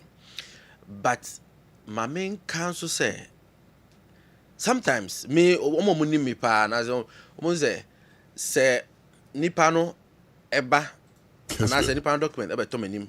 Na mo say nipa we nenim so I request for other further particulars just to confirm. But we had some experience where sometimes they try to forge documents to deceive the officer about age. We've had instances yachi microphone yapamomo. I mean through the vigilance of the officers. So what I can say is those who have license truly presented documents that confirm or set, that seems to suggest that they are 18 and above. Because there's no officer who minor or man license. And let's also remember said there are some of the licenses are manful cry in free. So it is possible. So we'll be between the actual say me license. But as genuine license if we mandated issuing authority or no another thing. unless we go into it and we establish we there, and then normally will be somewhere. Then when they begin to narrate the process of form Musakano, I want to say say Okoye no fichi. So that's the end of the buy. Pragia more licenses on for passengers. Pragia a private use is licensed as a private use. The usage is private. Really? All Pragias are licensed as private. Nti ya na mota o car kwan so. Tumu se Pragia fo e de ye adwuma se taxi no. Je se mfa mra kwan so. Ba ya allow so mo fanye. Well, so the metimi aka say yeah license Pragia. Yeah license for private use. Private use which private use so private use for your personal, rounds and they said they always use private car. Yes, that's how it's supposed to be used. Inti say obi kotra Pragia mu na or the ye adwuma se taxi say ni pan status ne say because it's all over. I mean so minim say Pragia nye ade ye roadway they say or the far passengers. But you allow say egumu say omo kraba pa. Divele di mu hui e wo kwan so. So let me explain. Omo car. There's a process that I'm go through at the port of entry to clear them. What I don't know is whether at the port of entry the usage is sought for, and I say what is going to be used for. Once I say Appiah can say excavators, answer now crash G permit yes. So what I can tell is at the port of entry, meaning what reasons they assign for bringing them. But if they pay duty and then omoba. Once they have been brought into the system, mind you can't say their own register because that in itself also another security risk and that's another security concern.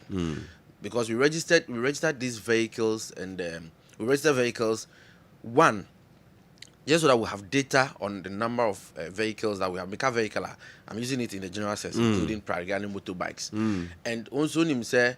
For purposes of enforcement, I would say identify each and every vehicle that plies our road. Until once they are brought into the system, you cannot say your own register because if you don't, or you zoom without number, and that's what the Kobo Chronocra, it's also another security challenge or concern that we have. But Embra Edi only mandates us to register Pragia for private use. There's a wabi out the way what they may be. Name on yes, what they fire passenger for. Exactly. Does that mean say so beti Pragia mu na ekunya accident because means insurance form insurance cover? No, they omoye insurance for passengers na wafano. Omoye insurance, but again, I'm a insurance professional, so I cannot mean the kind of insurance and the type of insurance. And because me Miami that homework na who say insurance company and register Pragia say don't register taxi, say number of passengers 5. So insurance companies in register Pragia say what the year passenger working to know or what will be here. So be our trap Pragia your life is at risk. So Seobe Kaya, that is why this new government is trying to regularize it and then put in place. I mean, from Mimi's side there, from Mimi institution there, I am aware that there's a committee that is looking at this whole issue about, commercializing it and how safely it will be, and putting all the training models and the licensing regime and the refresher training models in place.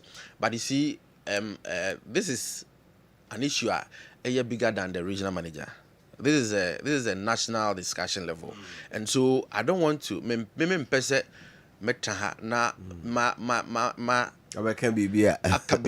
Because you see, say politicians even they buy this and dash it to people. MPs buy this and distribute it to people. Yes, and they all with all these people, they all know the law. It's the main person, regional manager, and so that will be beyond me. And if we have to be fair, we should have the discussion. Basically, yes. So, like I've indicated, you register as private. That's where it ends. Right, Yemra vehicle registration. You attend and say near maybe sister. afifo fra ye be komu ye number plate nyina be sesane ade who has something to say with us penny yes in fact on say Juma Kubia Nadia, at least we take stock, we look at the in fact the feedbacks and all those things are good motivation for us say you better try say you better innovate to make our services better and serve the purpose in here and your new chief executive is Zubai. I in fact, it was started by the previous CE, the introduction of technology into how I see Juma, and a new CE in Subai and so on. In fact, on also taking it to another level. And part of it, and I call it the number plate administration system. To be honest, say currently system now you want. And we always make the point from enforcement and then road safety issues. So new current plate I use this year. Sabi BBC now pay information and as police pay information. Aji police upon one free a so ako office ako show letter aba ako tika number no and sana ebi akra take a day or two and sana you provide information man ebia say if the motive is to prevent crime by the time the crime would have been committed and na ebi wo ha ya obi CCTV footage capture will be car omni robbery obi ejapade omo awiakọ omo de ba obehwem no bo say record no so no tiko na card car na mo hu say rafo ne de otwa keke and all the tires so all these things it breaks heart it's very disheartening. So in this new innovation that the chief executive this new number plate system waka say it is equipped with a RFID chip Obama police funny enforcers device and then they will be able to shoot and read the vehicle details real time. Inti abani say enforcement will be a notch higher. It will make it easier. And even pokrano ebano individual you can say the new system the number plate will be registered to the individual. It is a ton car na obey you number plate no free so therefore the responsibility to protect your number, to always protect the number plate because oton car will say you free so and we would it will sadly also ever prevent the situation where unama won't say car AS 124 traffic who say another car and so on. So when we bring in this technology, it helps to better manage the number plate administration. Let's say it was here. Say yes, screenshot car number plate. It immediately tells you say Smisi. Exactly. The details in those technologies are there. Into say police for cars, they are almost a private car. They are not marked. They are not stick and bomb as police. They are driving through, and they just scan your plate. It gives them everything. So insurance, roadway, so then they'll have the cost to pull you over. But if everything is okay, they just allow. They just move. Drive you around, but they scan number plates, they pick information and all that. And that is what the new CE intends to do, and I think it is just to make the system better, very very better. And we can't so cry about the DV and how DV is used, and it's a whole I don't want to use the word revolution, that would be too high, but who say obi wo ho a onye car dealer, because the DV is truly meant for car dealers. Obi wo onye car dealer we use DV for 2 years. 2. What's saying? We use DV for will be on a Toyota Corolla DV for 5 years in 5 years. So it's an abuse. Clearly it's an abuse. And you see, that's the problem. And the police also have the mandate to enforce. And strictly DV use. Who use DVR? You have to log in. You have to log in your movement. And DV, it's only for issues related to either servicing of the vehicle or taking the vehicle to show a prospective buyer. That's all. Too quiet. That's all. Say sorry. You see. So the CE has realized that, management has realized that they feel say, okay, if a man from person register car for some reason, it be for a shorter period or so, we are even bringing something we call the temporary plate. So in that sense, then you would get the temporary plate, which will be your temporary, because the new system need there, you register, you keep that number till you die. Until you don't car, we now talk for the only thing you do is say over bad DVL. Now you reassign that number to the car.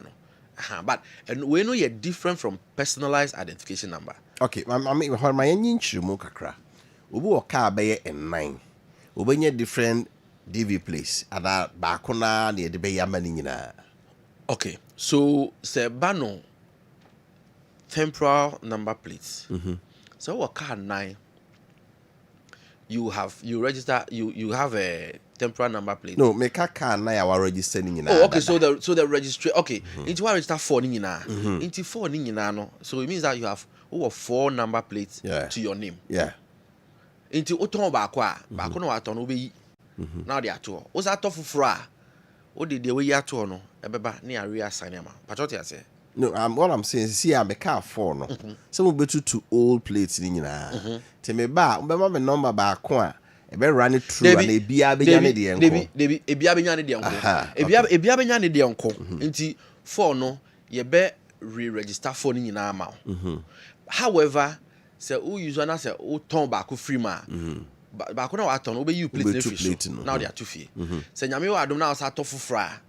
Na sa plate no ya we assign. On say no, on say sim registration. I'm say Ghana Caribbean is permitted 10 numbers. 10 numbers. Inti no say oh ya na say obro 10 you can do inti bia Oshima ebia say what register number be to your sim na say ebia offer say you are no longer ebia you have to let them take it off and sign away saying another slot. But also what you say that's just an idea but you better start falling in now.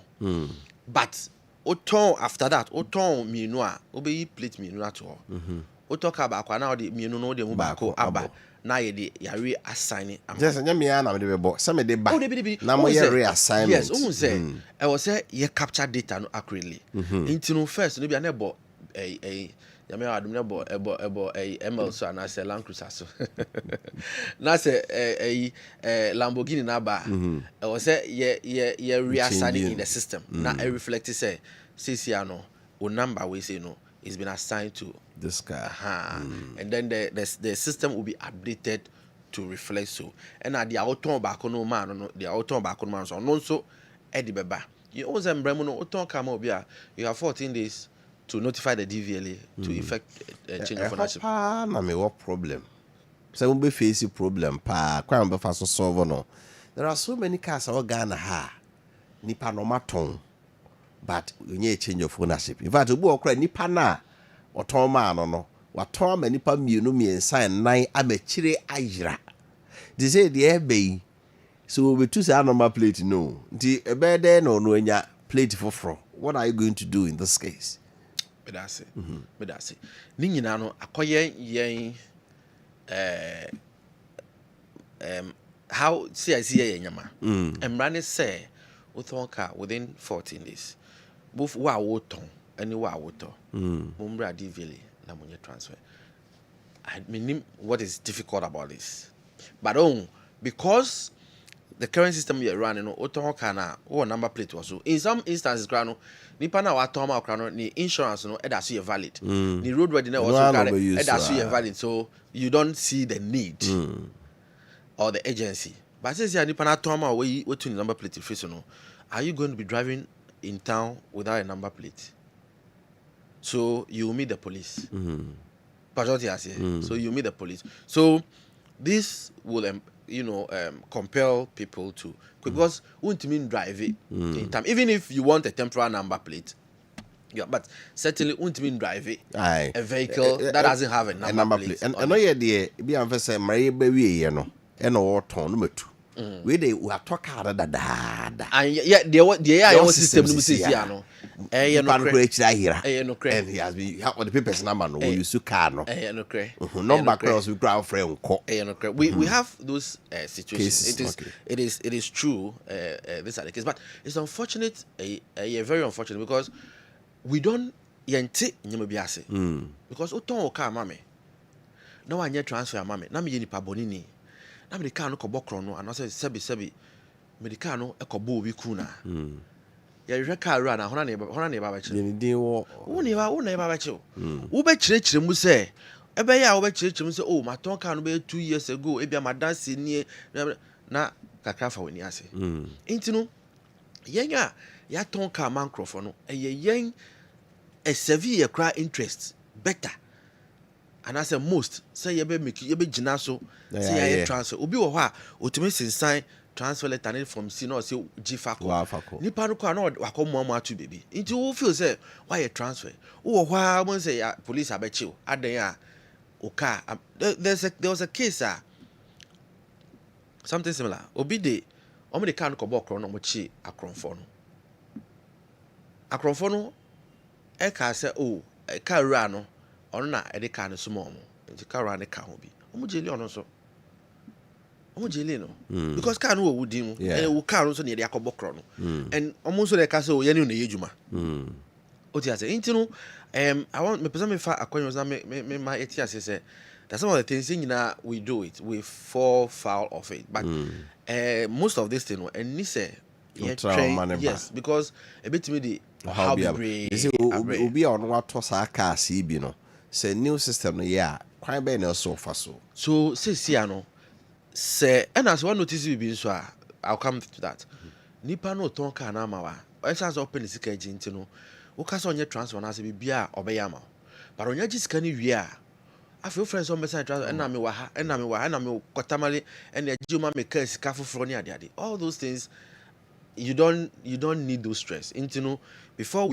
you be your final payment no okasa ni panim bra obeba because ojiska obeba be ye de so ye nyina ma but back to your question what can na wie na nipa no unhu no age ukokot na ukocheche wasemu eche ekoche ukocheche wasemu eche court judge na judge no etiem dance yourself nyina nti omo ye omo de omo ye nyina wi a na so omo ye convince oh ampa asema okay eye nokre omo feel say ye nokre omo be ma court order sa order no e compel ye say enye transfer ma but say onso we lucky na say nipa ni din wo paper no so even though say nyo no na eton ma afa nipa be 4 5 nsem but abedi o na we lucky na nipa ni din wo so o frɛ no na unya no na say oni ne kasa na so ti ase say oh okay may transfer na ma wa then no ehun hia so be kokko but in most cases no o friend kwa we say no minimum enyo na meton ka ma meton ma mensa intin bibie ni a ma mensa enfrɛ me ma na say mensa ebe hu me so those are the things but the bottom line is say o frɛ nipa no current owner no na say unya no na oni ni timidi nko na o chen say oh sisia no wonu wa kana ni kana be di ona o person transfer na say ojitum so be yama wa then ehun hia so be court no because onu na say oba obeyema be sign ebeyema in the time be na mo de sure say obia number play dada no obeyi na afi wenya the personalized one say them okay so nyame yadom na ye share process na say enye gidigidi enye because em pese ye be crowded system no nti ya adwin say if April moko na omo old number plate no omo start abaka kakaka e bia road ready wu na ko renew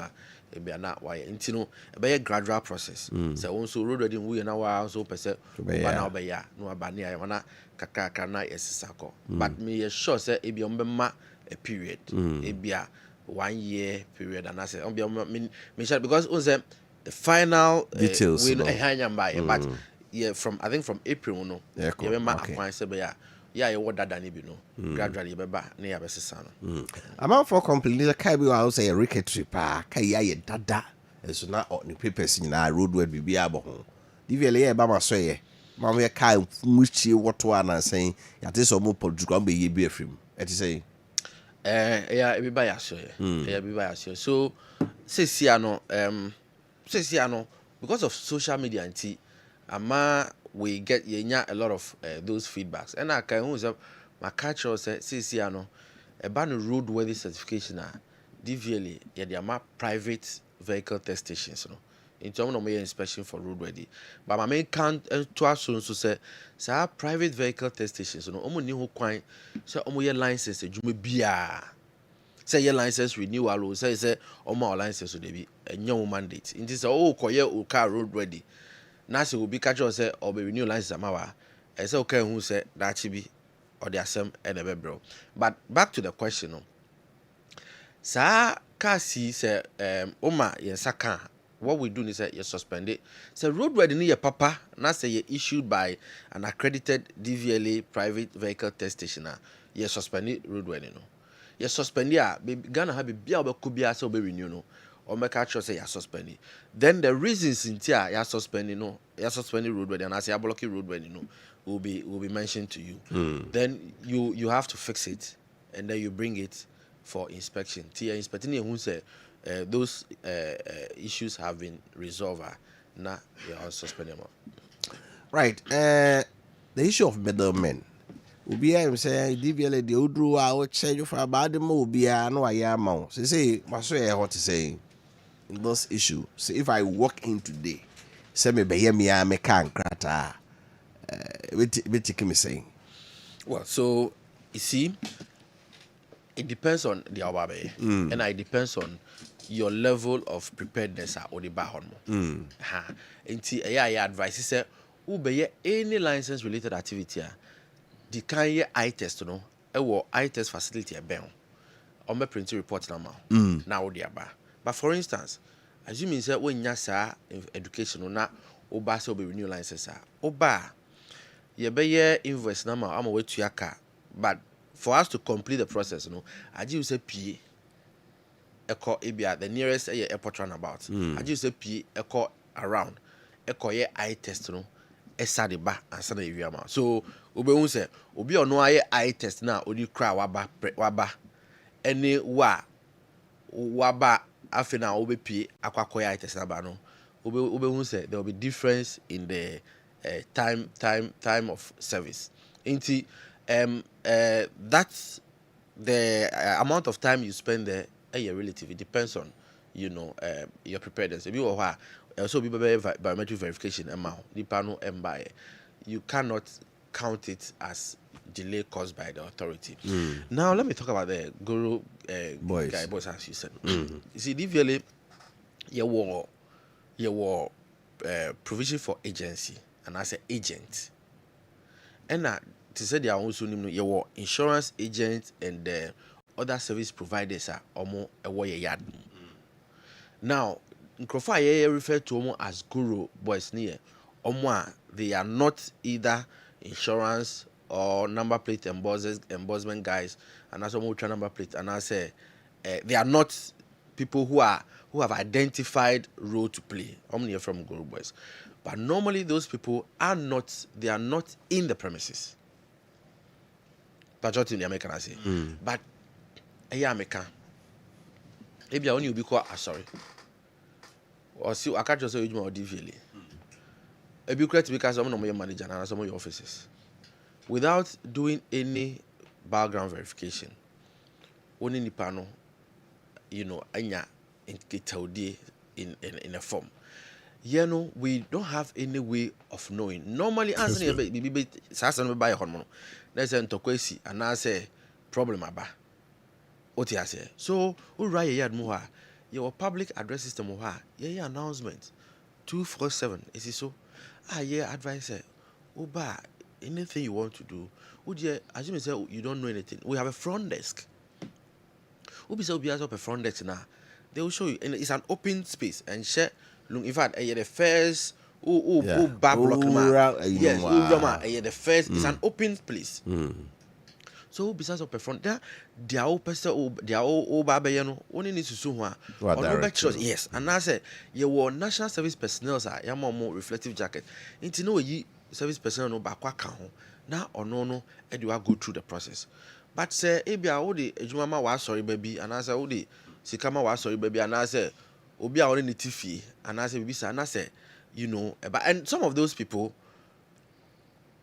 insurance agent they have the right to be there. But normally those who have the right to be there, normally only a 4 per container. We have their photograph, we have their Ghana card, we have their names and their details. In this anchor for no, hardly a normal be Bonnie because somebody say we can always get at them. But those ones they are not insurance for number plate, a boss when they are there. But you can also tell anything I announcement. So Oba, at least talk to the client service. And I say the office bia, DVL office bia, any staff bia ID cash no come no. Kawa some chance oh diami babe or no you will call the appropriate place for you to start your right. You want same people but them say and I went to me no hantem. Next time me say babantem. You find out what na inya kwai. You medasi madam wasi Kessben media for sa akwanya we. Meaning say it costs money to host such programs, but as part of your corporate social responsibility and in the question mobema a tea for whom the INT medasi and now council say currently DVL are suspended compliance and enforcement units. The CE had a meeting with us or explaining the reason why.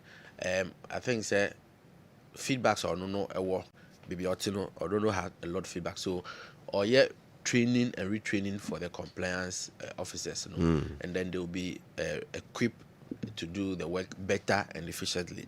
Until according to the C, from January they will come back. But in the meantime, the person may share I had the car and at all times, I would say you make sure say your car will put it in the right condition.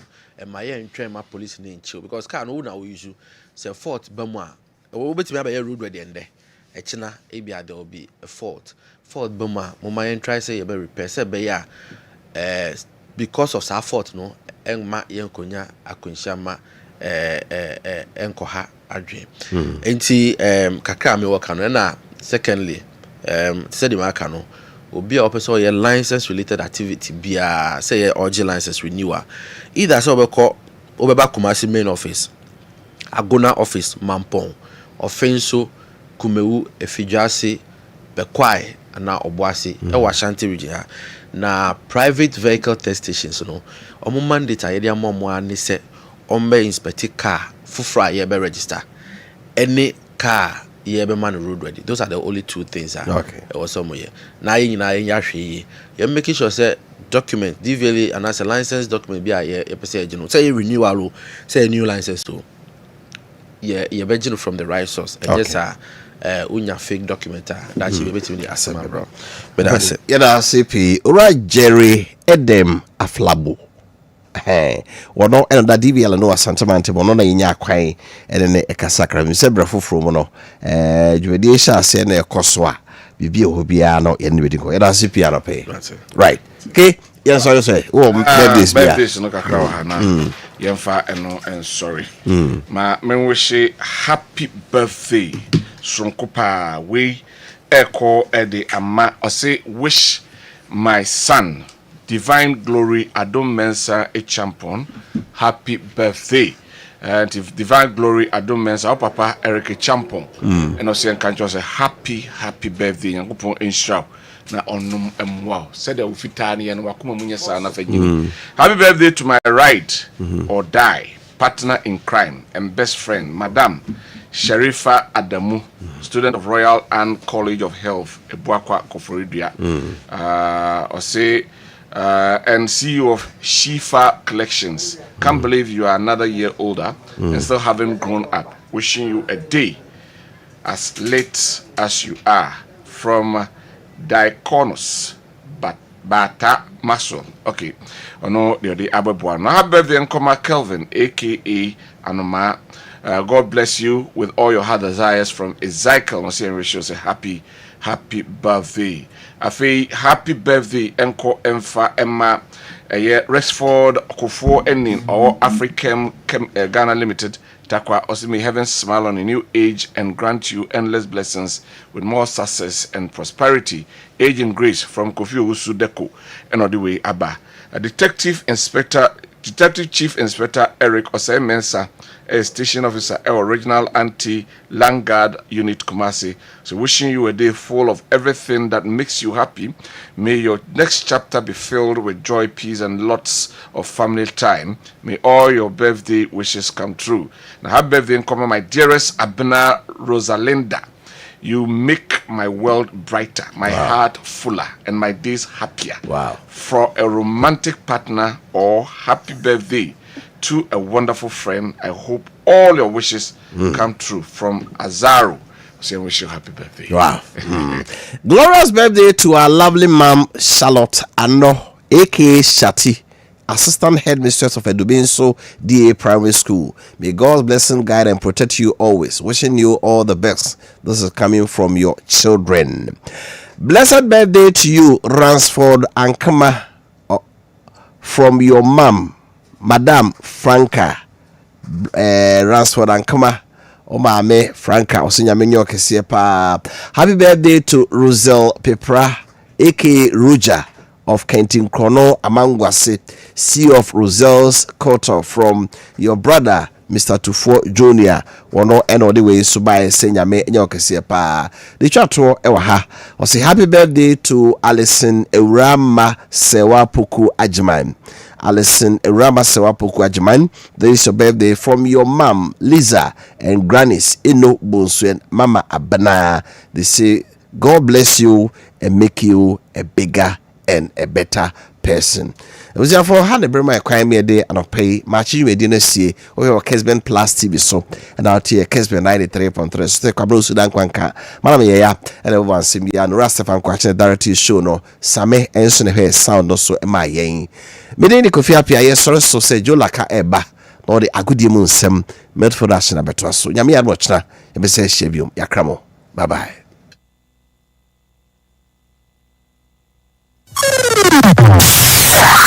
We'll be right back. We'll be right back. Gotta pay some bills.